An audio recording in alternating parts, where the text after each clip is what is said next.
হরে কৃষ্ণ, দণ্ডবোধ প্রণাম। সম্প্রতি গত কয়েকদিন আগে প্রথম রথযাত্রার দিন বগুড়াতে যে অনাকাঙ্ক্ষিত দুর্ঘটনাটি ঘটেছে, এটি সত্যিই বেদনাদায়ক এবং অত্যন্ত মর্মাহত বিষয়। এই ঘটনাকে কেন্দ্র করে বর্তমান সময়ে কিছু লোক স্বার্থান্বেষীভাবে মানুষের মধ্যে বিভ্রান্তি সৃষ্টি করার চেষ্টা করছে এবং মানুষের মধ্যে উস্কানিমূলক কথাবার্তা বলে মানুষকে ডিভাইডেশন অর্থাৎ বিভক্ত করার চেষ্টা করছে। এই ঘটনাকে কেন্দ্র করে কিছু লোক বলছে আমরা রথযাত্রাকে বর্জন করব, এবং এই ঘটনাকে কেন্দ্র করে কিছু লোক বলছে এর জন্য ইসকন দায়ী। আবার কেউ বলছে ইসকন শাস্ত্র নিয়ম মেনে রথযাত্রা করে না। আবার কেউ একদম ডিরেক্টলি বলছে যে এর জন্য ইসকনকে বর্জন করতে হবে। তো সত্যিকার অর্থে এই ভিডিওর মন্তব্যগুলো আমার ব্যক্তিগত, এর জন্য কোনো সংগঠন বা সংস্থা বা কোনো কর্তৃপক্ষ দায়ী থাকবে না। এই ভিডিওর জন্য আমি নিজে দায়ী। প্রথম কথা হচ্ছে, সত্যিই কি রথযাত্রাটা জন্য ইসকনই দায়ী? যেমন ইসকন সারা পৃথিবীব্যাপী রথযাত্রা উদযাপন করে। আগে রথযাত্রা হতো শুধু পুরীতে, এবং পরবর্তীতে শ্রী চৈতন্য মহাপ্রভুর মাধ্যমে বঙ্গভূমিতে রথযাত্রার প্রচলন হয়, এবং এটা ক্রমান্বয়ে অনেক জায়গায় হতো, তবে বেশি জায়গা হতো না। এই রথযাত্রাটা পরবর্তীতে ইসকনের মাধ্যমে এখন সমস্ত পৃথিবীব্যাপী হচ্ছে। এমনকি বাংলাদেশে ইসকন আসার আগে খুব কয়েকটা জায়গায়, বিশেষ কিছু জায়গায় রথ হতো, কিন্তু সমস্ত জেলাব্যাপী যে হতো বা এরকম নয়। বর্তমানে ইসকনের দৌলতে এই রথযাত্রা একটি মহান উৎসবে পরিণত হয়েছে। ইসকনের দৌলতে বাংলাদেশে 64টি জেলাতেই রথযাত্রা হয়। এমনকি এমন কিছু জেলা আছে, সেই সমস্ত জেলাগুলোর থানাতেও রথযাত্রা উদযাপিত হয়। তো যাই হোক, প্রথম কথা হচ্ছে এই যে রথযাত্রার যে অনাকাঙ্ক্ষিত দুর্ঘটনাটি, এটার জন্য সত্যিকার অর্থে ইসকন সোসাইটির, আমি যে কজন ভক্তের সাথে কথা বলছিলাম, তাদের সবাই উদ্বিগ্ন এবং তারা খুব মর্মাহত। এবং এটা কিন্তু কোনো কাঙ্ক্ষিত, কেউ চায় না এরকমটা হোক, কারণ ইসকনের একটা সুনাম আছে। আর তারা নিশ্চয়ই জানে যে এটা রথযাত্রাকে কেন্দ্র করে যদি একটা দুর্ঘটনা হয় তাহলে তাদের সমস্যা হতে পারে বা তাদের বদনাম হবে, এটা তারা জানে। তাহলে তারা কি ইচ্ছাকৃতভাবে নিজেদের বদনাম নিজেরা করবে? সেটা নিশ্চয়ই কখনো নয়। এখন কথা হচ্ছে, কিছু লোক স্বার্থান্বেষীভাবে বলছে যে কর্তৃপক্ষই দায়ী, অর্থাৎ ইসকন দায়ী। সত্যিকার অর্থে ইসকন কি দায়ী? একটা রথযাত্রা উদযাপন করার জন্য প্রত্যেক বছর যখন এই রথযাত্রা আদি উৎসবগুলো হয়, বাংলাদেশের সমস্ত জেলাতে হয়। ইসকন কর্তৃপক্ষের মাধ্যমে সমস্ত জেলার যে কমিটি, তাদের মধ্যে বর্তায়িত হয়। রথযাত্রা উদযাপনের আগে প্রশাসনের সাথে এবং অন্যান্য যে হিন্দু অর্গানাইজ যে সংগঠনগুলো আছে তাদের সাথে আগে আলোচনা হয়, এবং তাদের সাথে আলোচনার পরে রথযাত্রার জন্য প্রস্তুতি গ্রহণ করা হয়। কারণ ইসকনের সদস্য কম, অত বেশি লোক নেই যে একটা রথযাত্রা পরিচালনা করবে। কারণ একটা রথযাত্রায় বর্তমানে যে প্রধান শহরগুলোতে যে রথযাত্রা হয়, একটা রথযাত্রায় লক্ষাধিকেরও বেশি লোক হয়, সমাগম হয়। এত লোককে কন্ট্রোল করা এটা ইসকনের একার দ্বারা সম্ভব না, ইসকনের অত সদস্য নেই। সেই জন্য ইসকন কী করে, বিভিন্ন মন্দিরের কমিটি, বিভিন্ন সংগঠন, তাদেরকে রেখে একত্রে রথযাত্রা উদযাপন করে। আর এই রথযাত্রা উদযাপনের পূর্বে প্রশাসনের সহযোগিতা নেয়, তারা তাদের কাছে আমন্ত্রণপত্র পাঠায় এবং তারপর প্রশাসন তাদেরকে প্রোটেক্ট করে। প্রশাসন যেই রাস্তা নির্দিষ্ট করে দেখায়, সেই রাস্তা অনুযায়ী কিন্তু রথটা নিয়ে যাওয়া হয়। এভাবে ইসকনের রথযাত্রাগুলো হয়। রথযাত্রা হওয়ার আগে ইসকন বিভিন্ন ডিপার্টমেন্টে ভাগ হয়ে যায় রথযাত্রা শুরু হওয়ার আগে। যেমন কেউ আছে রথটাকে চারদিক দিয়ে যাতে বাইরের ভক্তরা বা বাইরের লোকজন রথ স্পর্শ না করে বা চাকার সাথে না বাজে, সেই জন্য একটা টিম থাকে, তারা রথের চারপাশে থাকে। আরেকটা টিম থাকে যারা উপরে, রথটা যে উপর দিয়ে যাচ্ছে, যে উপরে যে রথের যে চূড়াটা আছে সেই চূড়াটাকে নামাবে। আপনারা লক্ষ্য করবেন যে ইসকনের রথের যে চূড়াগুলো ফোল্ডিং সিস্টেম, যখন তার আসে সেটাকে গুটিয়ে নেওয়া যায়, আবার যখন রাস্তা খালি হয় তখন সেটাকে উঁচু করা যায়, ফোল্ডিং সিস্টেম। আরেকটা টিম আছে যারা প্রসাদ নিচ্ছে, ভক্তরা ভগবানের সেবার জন্য প্রসাদ দিচ্ছে এবং প্রসাদ বিতরণ করছে। এবং আরেকটা টিম আছে যারা সামনে রাস্তা খালি আছে কিনা সেটা দেখছে, ওয়্যারলেসের মাধ্যমে সেটা আবার তারা কর্তৃপক্ষকে জানাচ্ছে। এভাবে কয়েকটা টিমে কিন্তু ভাগ হয়ে যায়, ভাগ হয়ে রথযাত্রাটা পরিচালনা করে। এখন প্রশাসনের কিন্তু এখানে ভূমিকা আছে, কারণ প্রশাসন যে রাস্তাটা, যে ম্যাপটা, যে নির্দেশনা দিবে, ইসকনের কর্তৃপক্ষরা সেই নির্দেশনা অনুসরণ করেই রথটাকে সেই জায়গা দিয়ে নিয়ে যাবে। ব্যাপারটা হচ্ছে, একটা জিনিস আমি লক্ষ্য করেছি যে প্রত্যেকটা সময় উৎসুক জনতার কিছু একটা থাকে, কারণ হাজার হাজার মানুষ রথ টানছে, মাইকে বলছে সামনে তার আছে, দাঁড়ান দাঁড়ান, রথটা টানবেন না, দাঁড়ান দাঁড়ান, কিন্তু উৎসুক জনতা টেনেই যাচ্ছে। ফোল্ডিংটা নামানোর সময়ও নেই, ততক্ষণে কারেন্টের তারের সাথে বেজে যাচ্ছে এবং দুর্ঘটনাটা হচ্ছে। এরকমটাই কিন্তু হচ্ছে।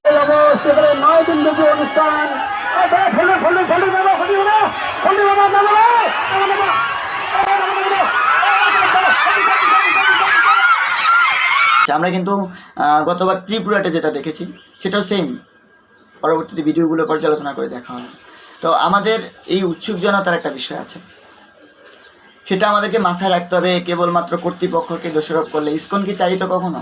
তারা তো জানে যে এরকম একটা দুর্ঘটনা ঘটা মানে ইসকনের জন্য অনেক বড় একটা দুর্নাম, ভগবান জগন্নাথের জন্য দুর্নাম। তারা কি সেটা কখনো করবে? যাদের ইসকনে রথযাত্রা উদযাপন করছে বিদায় আমরা এই যে লক্ষ লক্ষ মানুষ, হাজার হাজার মানুষ রথযাত্রা দর্শন করতে পেরেছি, ভগবানকে রথে দেখতে পাচ্ছি। তো একবার চিন্তা করুন তো, বাংলাদেশে ইসকন সোসাইটি প্রচারের আগে কারা এরকম সারা বাংলাদেশব্যাপীভাবে রথযাত্রা উদযাপন করত? কারা এই সনাতনীদের মধ্যে এই ধর্মীয় যে ভাবাবেগটা আনছিল? কারা? কেউ কি করেছে আপনাদের সাথে? এই কারো কথার দ্বারা বিভ্রান্ত হওয়ার আগে একবার ভাবুন না আমি কার সম্পর্কে কি বলছি। ভক্তরা কিন্তু কখনো এরকমটা চায়নি। তো যাই হোক, যদিও ঘটনাটি অনাকাঙ্ক্ষিত এবং ইসকন সেটার জন্য ইসকনের কর্তৃপক্ষ, অন্যান্য ভক্তরা দেখলাম, যেটা আমি বারবার সেখানে দেখছিলাম যে ভক্তরা খুবই মর্মাহত। তারা তাদের চিকিৎসার ব্যবস্থা করছে এবং যারা হতাহত হচ্ছে তাদেরকে দেখাশোনা করছে, এবং এটাকে কিভাবে প্রশাসনের সাথে সমঝোতা করে কিভাবে এটাকে একটা সুশৃঙ্খল পরিবেশ তৈরি করা যায় সেই চেষ্টা করছে। তো এর মধ্যে কিছু স্বার্থন্বেষী লোক যারা বলছে রথযাত্রা বর্জন করবে। আচ্ছা ভাই, তুমি রথযাত্রা বর্জন করার কে? তুমি কি রথযাত্রা উদযাপন করবে? আমরা সনাতনীরা আমরা কোনটা গ্রহণ করব, কোনটা বর্জন করব, কখন কি করব সেটাই করব। পুরীর রথযাত্রায় কি দুর্ঘটনা ঘটে না? পুরীতে রথ থেকে নামানোর সময় বলরামের মূর্তি পড়ে বিপত্তি। গুন্ডিচা মন্দিরে রথ থেকে নামানোর সময় পড়ে গেল বলরামের মূর্তি। আর সেই আমরা দেখেছি যে এইবার রথযাত্রাতে পুরীতে ভগবান বলরাম স্টেজের উপর রথের সিঁড়ির ওইখান থেকে পড়ে গিয়েছে। সেখানে কয়েকজন পান্ডা অসুস্থ হয়েছে, দুর্ঘটনার সাথে সাথে কবলিত হয়েছে। এরকম তো বহুবার দেখেছি। বিভিন্ন রথে আগুন লেগে পুরো রথ পুড়ে গিয়েছে। আচ্ছা, এই যে লোহার রথ, আর একটা কথা হচ্ছে লোহার রথ, ইসকন লোহার রথ কেন? লোহার রথ নাকি শাস্ত্রে কোনো উক্তি নেই। আচ্ছা দেখুন তো শাস্ত্রের উক্তি আছে কিনা। শাস্ত্রে স্পষ্টভাবে আমরা স্বর্ণ রথের কথা দেখতে পাই, লৌহ নির্মিত রথের কথা দেখতে পাই। এই যদি আমরা ইতিহাস একটু পর্যালোচনা করি, মহেশের রথ যেটা সবচেয়ে অন্যতম একটা রথ, মহেশের রথের যে মূল স্ট্রাকচারটা সেটা কিন্তু লোহা দিয়ে তৈরি করা, এবং সেই রথের যে পাটাতন, সে শুধু পাটাতনটা হচ্ছে কাঠের, এবং রথের যেই গম্বুজগুলো আছে সেটা সম্পূর্ণটা হচ্ছে টিন দিয়ে, লাঞ্চিট দিয়ে মোড়ানো। এইভাবে আপনারা একটু পর্যালোচনা করুন রানী রাসমণির যে রথগুলো এবং অন্যান্য যে ভারতের যে প্রাচীন ঐতিহাসিক রথগুলো, রূপার তৈরি রথ আছে, স্বর্ণের রথ আছে, পিতলের রথ অধিকাংশ জায়গায় ব্যবহার করে। আচ্ছা ইসকন ব্যবহার করছে, দেখুন একটা রথ প্রত্যেক বছর নির্মাণ করা একটা সময় সাপেক্ষ ব্যয়বহুল বিষয়। ইসকন সোসাইটি চেষ্টা করে ভগবানের সম্পদকে কীভাবে ভগবানের সেবায়, ভক্তদের সম্পদকে ভগবানের সেবায় নিয়োজিত করা যায়, যথাযথভাবে সংরক্ষণ করা যায়, সেটা করে। এটা অশাস্ত্রীয় কোনো বিষয় নয়। তাই ইসকনকে দোষারোপ করার আগে যারা এভাবে সোশ্যাল মিডিয়াতে মানুষের মধ্যে উত্তেজনা সৃষ্টি করছে, যারা মানুষের মধ্যে বিভ্রান্তি সৃষ্টি করছে, ইসকন সম্পর্কে ভুল ধারণাটা দিচ্ছে, তাদেরকে বলতে চাই আপনারা তাদের জায়গায় থাকলে কি করতেন? আপনারা কি এই কাজটা কখনো হতে দিতেন? অনেকে বলবে যে ত্রিপুরার ঘটনা থেকে ইসকন কেন শিক্ষা নেয়নি। অবশ্যই ইসকন এটা নিয়ে শিক্ষা নিয়েছে, এবং এটা নিয়ে ইসকনের মধ্যে তাদের অবশ্যই জবাবদিহিতার আওতায় থাকবে। তারা এমন নয় যে তারা জবাবদিহিতার আওতায় থাকবে না। তাই আপনাদের কাছে অনুরোধ রইল, আসলে একটু ধৈর্য ধরুন, অপেক্ষা করুন। এটা অবশ্যই কোনো না কোনো সমাধান হবে, এবং ভবিষ্যতে যেন এরকম ঘটনা না হয়। প্রত্যেক বছরে কিন্তু এটা নিয়ে চেষ্টা চলে। এটা শুধু ইসকনের ভূমিকা নয়, প্রশাসনের ভূমিকা। উৎসুক জনতা, আমরা মাইকে বলছে যে আপনারা রথ টানবেন না, দাঁড়ান, সামনে তার আছে, ফোল্ডিংটা নামানোর সময় নেই। উৎসুক জনতা রথ টেনে নিয়ে তার সাথে বাধা দিবে। তার সাথে যখন বেজে যাবে তখন তার ফোল্ডিং নামানোর সময় থাকে না, কারণ তখন পুরো লোহার বডিটাই বিদ্যুতায়িত হয়ে যায়। আর মানুষকে বারবার বলে যে আপনারা হ্রদ স্পর্শ করবেন না, আপনারা দূরে থাকুন, দূরে থাকুন, দূরে থাকুন। তারপরেও উৎসুক জনতা বাধ্য হয়ে হ্রদ স্পর্শ করার জন্য প্রয়াস করে। আর যারা ক্ষতিগ্রস্ত হয়েছে অধিকাংশ ইসকনের ভক্ত ছিল, ইসকনের দীক্ষিত ভক্ত ছিল, আশ্রিত ভক্ত ছিল, শ্রদ্ধাবান ভক্ত ছিল। তাই দয়া করে এই সোশ্যাল মিডিয়াতে মানুষের মধ্যে বিভ্রান্তি সৃষ্টি করা থেকে বিরত থাকুন। অন্তত হিংসা বিদ্বেষটা ছড়াবেন না। আমাদের ঐতিহ্যটা, আমাদের যে সংস্কৃতিটা, আমাদের যে একতাটা গড়ে উঠছে, এটা ভাঙার চেষ্টা করবেন না। বিনীতভাবে আপনাদেরকে অনুরোধ করছি, যদি শাস্ত্রীয় প্রমাণ চান, ঐতিহাসিক প্রমাণ চান যে কোথায় কোথায় রথ, ধাতুর দ্বারা তৈরি রথ আছে, প্রমাণ আছে। শাস্ত্রে কোন জায়গায় লেখা আছে লৌহ নির্মিত রথ নির্মাণ করা যাবে, প্রমাণ আছে। তাই অযথা বিভ্রান্ত ছড়িয়ে কোনো লাভ নেই। অনুগ্রহ করে আমাদের সাম্প্রদায়িক সম্প্রীতিটা বজায় রাখতে দিন। বর্তমান সময়ে যুবকদেরকে যেভাবে ইসকন একতাবদ্ধ করার চেষ্টা করছে, সনাতন সম্প্রদায়কে যেভাবে ধর্মীয় জ্ঞান, মূল্যবোধ, সচেতনতা প্রদান করছে, সেটাকে অব্যাহত থাকতে দিন, সেটাতে বিঘ্ন ঘটাতে দিবেন না। বিনীতভাবে আপনাদের কাছে অনুরোধ করছি। কোনো ঘটনা ঘটার আগে একবার বিবেচনা করুন, ধৈর্য ধরুন, শেষ পর্যন্ত দেখুন, অন্তত ওকে আস্থা রাখুন। সমগ্র পৃথিবী ইসকন রথযাত্রা প্রচারণা করছে, পাকিস্তানের মতন দেশে। ভাবতে পারেন আপনারা পারতেন পাকিস্তান গিয়ে প্রচার করতে?